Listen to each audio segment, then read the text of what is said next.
Blizzard's brand new multiplayer action RPG has been out for just over a month now, and we have been getting stuck in. This is our first impressions of Diablo 4. I think it's really easy to just get into the game, figure out what you're doing, and just start mashing buttons and messing up. Do that with most games. Yeah, no, but some it's too complicated at the start, and you're just what's going on? Yeah. Where this, it just feels super easy. Within half an hour of playing, you're I'm the best Diablo 4 player ever. First of all, you have your 5 different classes, right? So, What did you go for? Rogue, because traditionally I like this class, and I always ended up picking it. And every sort of RPG game I play, there's a rogue, there's someone I can shoot from a distance. Okay. But also because when I used to play with mates, I still do, but a lot more mates would get involved. So maybe even Diablo 3, I think it was. I was a bit of a newcomer, so the guys you should be a rogue because we're this. Yeah. And then I'm okay, I'll try it. And okay, you can just shoot from away, from a distance, and then help everyone out. I'm okay, cool. Well, it seems like rogues are a pretty good class to go for. People are saying you can pretty much do well with any classes. I picked the sorcerer because I don't know why. He's also ranged, he or she. Yeah. But eventually, I realized everyone's but sorcerer's pretty bad for endgame solo. Yeah, because it just dies super quick. And I'm oh man. But I can't be bothered to start again, so I'm just going to keep going with the sorcerer, and hopefully it'll get better. And then I've taken the teleport thing as well, so I can shoot around the battlefield pretty quickly and get out of danger. And pretty good. I mean, at the moment, I'm not a huge. I haven't really discovered what my rogue can do in terms of level 15 only or something. So I'm pretty early doors, but the fact that I can also jump away from there's a skill where you can throw is it knives or something? Yeah. And then you jump back. So if cool. you get overpowered, you throw these knives into an area and then jump backwards, and you can evade everything. Yeah. And then you can go back in, or you can shoot from a distance. Yeah. I like the variety of that, and obviously that's just the tip of the iceberg. Oh yeah, for sure. Well, with rogues, you've got different traps. You can do poison traps and stuff like that, which is quite cool. The barbarian I saw looked pretty good, especially. So once you hit higher levels, you can start doing you're basically just dungeons, right? You're doing a lot of dungeons, getting your XP, trying to get to level 100. But what you can do is nightmare dungeons, which are basically way higher level than what you are. Yeah. And they have one of them I saw is it's this stone that follows you. It's like a floating stone, and every 20 seconds or something, it does this huge charge of electricity. And if you're in that charge of electricity, then you just pretty much insta die, right? Yeah. So it kind of makes it quite hard for you, and the enemies are obviously a lot harder, and you've got to try and really figure out, but the rewards are really good, and you get a lot of XP for doing these nightmare dungeons. Yeah. And there's different tiers of it as well. So it's getting pretty crazy. But I saw this guy who was a barbarian doing a nightmare dungeon. I thought, wow, this is going to be really hard, because the other people I see, they're really careful, and they just kill a few things at a time.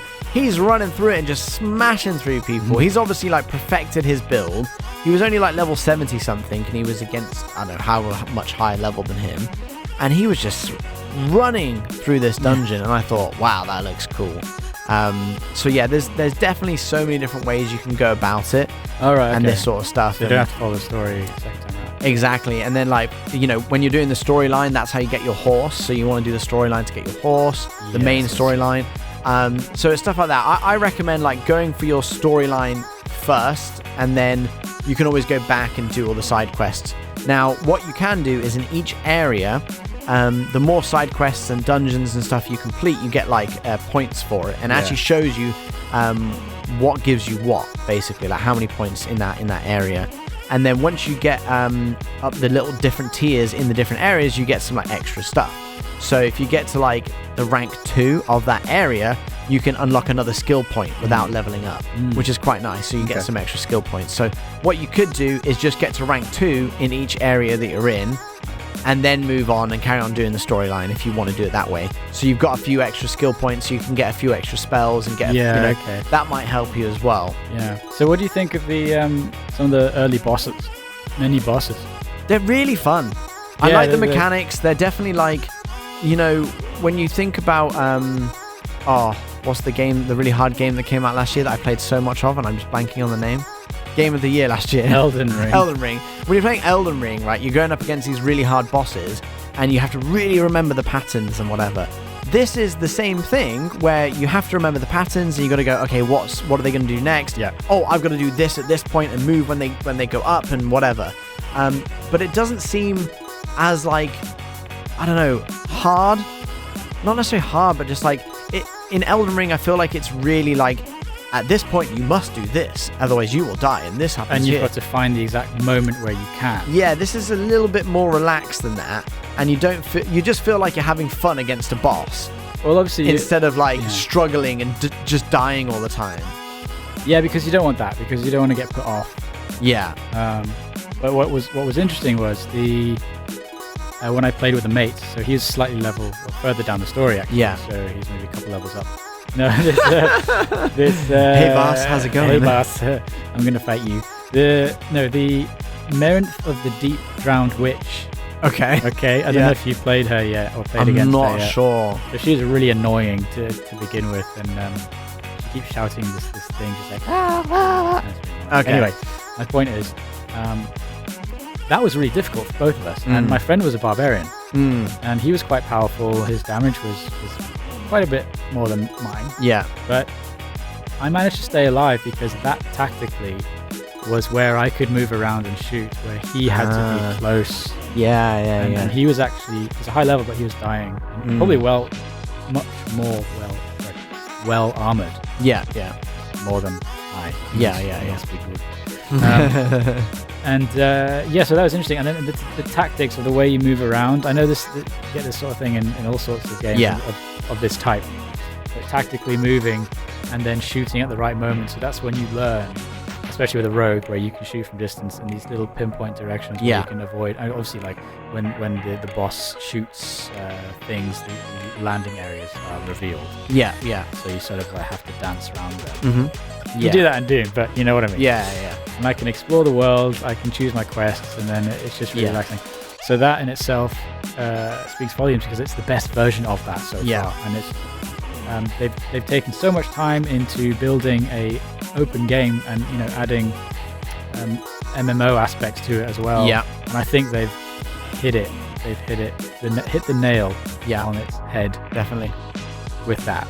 My initial thoughts are very good, and I'm going to continue. It might take me a while to get level 70 or even reach endgame. Yeah. Because, my little rogue is probably a ridiculous build and everyone's going to laugh at it and go, why are you doing this? But then I'll learn and I'll look up some decent builds and improve it. Yeah. No, definitely. I agree. I totally agree. I like there's a lot of different stuff that you can do in it. Obviously, the main thing is going in, killing demons. But, you've got like your alchemy. You can like make yourself potions, which I recommend making always having a potion on hand because it gives you 5% extra experience for 30 minutes. So you might as well always have a potion going because you can make them for pretty cheap. You can forage for things, you can find cool loot. You can take that loot to a vendor. You can either sell it or he can kind of like strip it down for you and give you like parts that you can then use to upgrade your weapons. You have like different glyphs and affixes and like just so many different ways to like customize your build and really make it your own. And there's so much loot, and the amount of times I'm like, I've got a boots on and I've got 3 other types of boots and they're all very similar. I'm like, which one is better though? And I spend so much time doing it, and I'm like, that one, okay. And then like I like love the fact that I had to make that decision. Because at first, like what I usually do is like, put the green number, whatever green number that it has, and I just like wear it, like exactly better. Then you get deeper into the game and you go, actually, this has got better properties, will work better with that, will work better with this. I may lose a bit of armor, but I will have better damage. Exactly. Whatever. Yeah. But no, overall, I think it's a really good game. IGN gave it a 9 out of 10. I think that is pretty good. I think 9 out of 10. I don't know what would need to make it a 10 out of 10. Like, I don't know. But I would at least give it a 9 out of 10 because I'm really enjoying it. It's got its hooks in me, and I just want to go home and play it right now. Like every night, I'm just like eager to get on and play for even just a couple of hours. So Diablo 4 is a very unique game, and I enjoy playing it because of the style of gameplay. Yeah, well done, Diablo 4. Absolutely amazing. That is our first impressions of Blizzard's brand new game, Diablo 4.